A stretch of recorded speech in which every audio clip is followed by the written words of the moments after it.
Be safe. All right, you're gonna go on my whistle. Riders ready? What's up, guys? Taking a look here at the Lakeshore Criterium Cat 4-5 race. Had a great time. Good day. It was hot as hell out there. 97 degrees. You can tell up in the right-hand corner up there. As we get going, maybe the temperature lowers to about 90 degrees or something like that. I just want to kind of talk about this as, racing 4-5 again, and just kind of coming back into it and what I think maybe a little bit about racing this year back in Cat 4-5 and how that felt. As you can tell here, for instance, just a lot of, this is probably this guy's first race, for instance, and he's paying attention to another, Cat 4-5 individual that's basically telling him to stay left because we're in a cross headwind. I don't know if that's the time to be chatting with the guy about what's going on in the race. Wouldn't have made any difference if he was left or if he was right in that case. I'm not trying to gutter us or anything like that, but either way, as you can tell up ahead there were two people that got away right from the gun, and that young gun that just went up there is kind of chasing it down. I did not expect that to stay away. Sorry, spoiler alert. One of them did stay away, never to be seen again. So, but I do just want to chat about this race and kind of some tactics, I guess. Just or the lack thereof sometimes in these 4-5 categories. There's very few teammates here in the group that we get in here in just a bit. There's actually nobody. There's not a teammate up ahead, or there's really not even teammates back behind in that regard. So tactically, it makes sense for us to work together, and you'll kind of see maybe how that just maybe didn't play out or played out fairly poorly.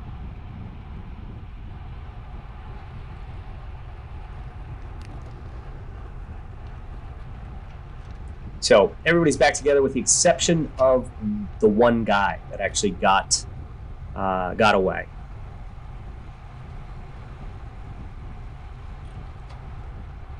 Right here, going up over this levee, we did have a head crosswind coming from, or if you're looking at the camera, the left-hand side here, which made for a pretty decent tailwind as we turn this 90 degree here. So pretty good tailwind. Like I told you before, there's this gap that's being opened up right now by these people, and there's no teammates of theirs up ahead, but you notice they just stop pedaling. That happens often in these 4-5 races, and I think it's something that maybe they don't think much about. Just not pedaling through, pulling brakes, whatever. Guy trying to take that corner too hot. Just really popped a tire, I think, is what he did. Pinched it because he was coming in hot. You can kind of see that back tire slid, and then it just pinched. The front tire, I'm not quite sure which tire it was. Same thing here. Taking a look, these guys do not want to pull through. I'm not putting down a lot of power. I mean, yeah, I'm trying to get back on terms with these two guys up ahead, but I also don't want to, really just tire myself out by doing that. But they are up ahead. These guys do not want to pull through at all, and hey, that's that. But so these two guys up ahead, and then there's another guy up ahead of us there as a solo break. But notice these guys just kind of hanging off the back. Not off the back, but back behind my wheel. Guys taking a drink, so on and so forth. Let's move ahead a little bit here. It kind of stays like this for a little bit. Nobody really wanted to pull. I think maybe 2 or 3 laps here have gone by, and everybody just kind of wanted to stay on my wheel, and I'm not really putting down that much power. I mean, I am 350 watts. It's not, that's not small. It's not peanuts when it comes to power. But on the other hand, we are going up that levee. We do have that headwind that I had mentioned before. So it didn't seem all of that, it didn't seem too powerful, I guess. But you can see those two guys, they're still up there, just kind of dangling off the front. However, these guys obviously did not want to work back behind, and I was leading that pack the vast majority of the time. So Here coming into this tailwind, I don't want to try and drop them in a tailwind. Everybody's probably going to catch back up to me. But as soon as we turn this corner here, you know, this 180 degrees, as soon as we turn this, I just decide it's time for me to get away from that group and get with these two breakaway riders that are up ahead of us a little bit. So yep, I'm going to put down some power, and not the biggest surge. However, you know, have to put that down and then hold it for a bit, create that gap. Once again, we're in a little bit of a headwind here, head crosswind coming from the right side of the screen, or from the northwest side is really where that's from. And trying to catch these two guys up ahead. Figured that was my best bet to put myself in good position here.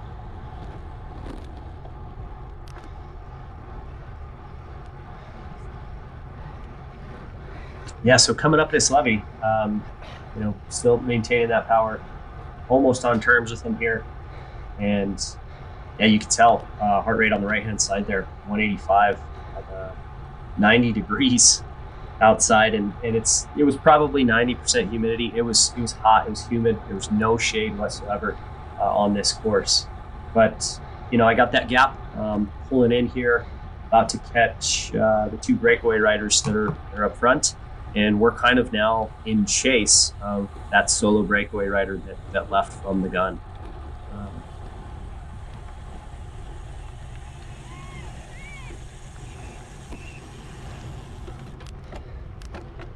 And you know, as soon as I get here, I kind of want to make the presence of, all right, guys, let's work together. Come on, guys, he's there. So yeah, so there you go. Just trying to mention that to them. Hey, let's keep this up. We have enough of a gap right here to actually be pretty comfortable, and since we can probably work together and maybe a little bit faster than the other guys in the back, we could probably stay away from it for sure. However, I'm still spent from that surge, trying to get on their wheel, and I did pull through to try and show my support for the breakaway. So here, I think I'm nudging my elbow. I think I even mentioned something to him here. So yeah, there you go. Let's go. Better together. You know, the guy before, I think the guy that's coming up back behind us, really tried to follow my wheel in that surge. And, you know, now jumping ahead here, I think we're all together. So now there's 4 of us in this. Guy in the white and the black there had also made that bridged over to us. That's the guy we're chasing. And as you can tell, he's quite a bit ahead of us. And this whole time I was thinking, there's no way that solo rider is going to stay away from us 4 to continue to work together. We did. We worked well together for a long period of time. And every little once in a while, like this, for instance, I did let that wheel, I did let it open up, because he should keep that. Guy in the black and white there, he should have stayed on that wheel. And then he just pulls through. Well, just go to the back of that wheel and let's continue to do rotations. So there aren't, you know, I was frustrated in a lot of ways by this race, but also, you know, happy to see that breakaway go, and then we worked well together in a lot of ways. So, guy right there up ahead, just in the camera's view, 14-year-old kid, super strong. I think he's now a Cat 3. So, you know, maybe next year we'll see him race a couple times in the 3-4 categories or whatever. Really strong. The other 2 don't really know much about the guy in the black with the white helmet. You know, he's from New Orleans. They've mentioned a couple of times that pretty strong rider, has ridden a lot longer than he's raced, so he obviously has some legs on him. As you can tell in the back cam right here, it's just nobody. I mean, we're well ahead of that pack that we had dropped behind, and we're just, you know, in the search for that solo rider. There he goes once again on the left-hand side. He wasn't that far ahead of us. The vast majority of the time, we could see him as he turned and as we were coming into the turns, but it was almost like we just could not catch him. It's like he just kept that gap on us. And it was pretty frustrating, to be honest.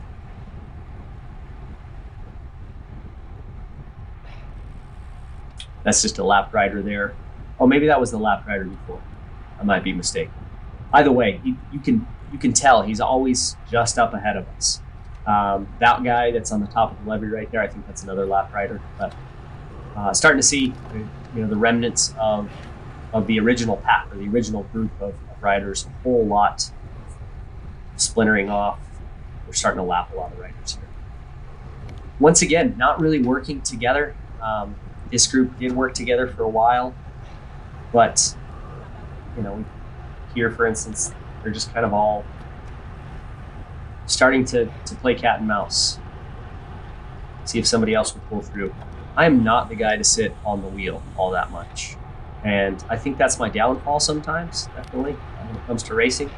So I'll pull through. I'll be very verbal about that to a lot of people. Like, hey, let's hit it hard. Let's maintain this. Let's stay away in this break. I'll start to encourage people in that way.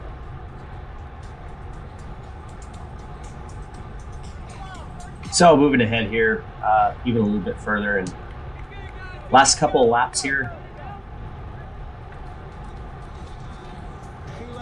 I think by this point, a lot of people in this break, or I shouldn't say a lot of people, all four of us, were kind of knowing that solo breakaway rider was going to stay away. He had quite a bit of a gap on us. Now, he wasn't gaining anymore, but that gap almost never decreased. And I think that's where a lot of us were maybe even confused a little bit at this point. And if you notice, my heart rate is still at 180. I'm still way up there. When we talk about my max heart rates, typically we're talking about somewhere around 185. And I had maintained in this race an average heart rate that was 181 or something. I don't remember exactly what it was. High, let's put it that way. After the race, after stopping my Garmin, basically, as soon as everything uploaded, it was notice after notice after notice of threshold heart rates increases, both peak all the way up to, I think, even 20 minutes was the highest it's ever been. So yeah, you can kind of tell here, yeah, we're working good together still, pretty quick, 29, 30 miles an hour coming off that levee. But still, yeah, my heart rate is through the roof in a lot of ways. So I think there was maybe still a little bit of hope here that we could catch the guy, but in all reality, a lot of people knew that wasn't going to happen. So kind of start to see some jockeying here, and me included. Just going to stay on this wheel. Still have that cross headwind here. It is coming out of the left-hand side of the screen, or the northwest in this view.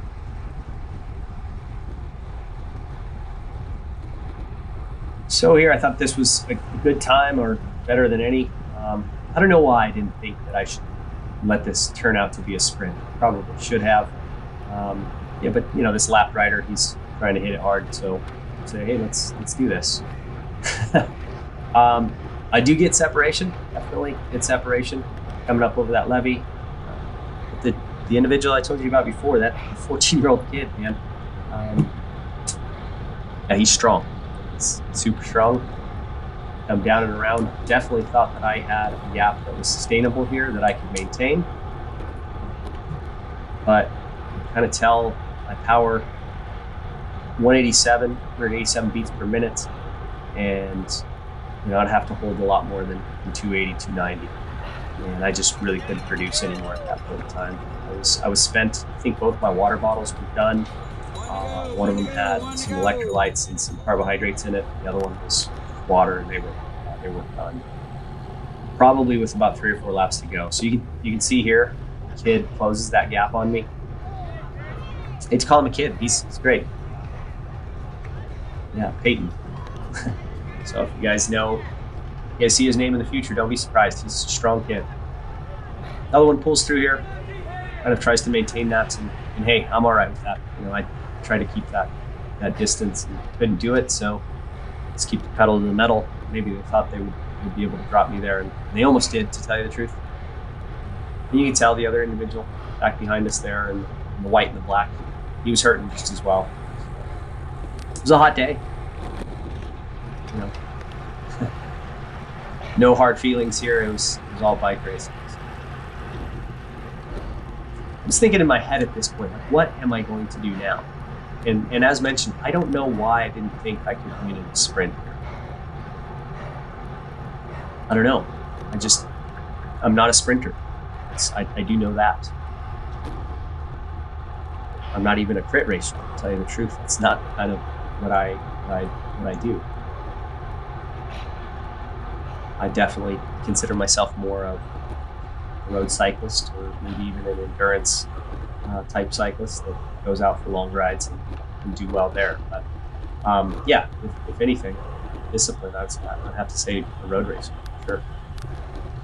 And maybe even better in a bit more undulated terrain, not flats, and definitely not mountains.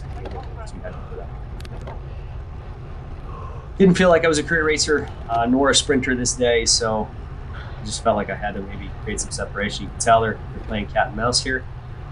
Nobody wants to pull through. We're not pulling a lot of power. I'm trying to decrease my heart rate again. Let's get it down. I don't think I was really looking at my heart rate, but I knew I was on the button. I was not doing it at all. I think they should have expected this. Yeah, so I just hit it again, see if I can cause some damage. And really, I did. I hit it pretty hard there. Maintained, 900. Now it's dropping quite a bit. So just can't do it. The only one that's really on my wheel there is the 14-year-old.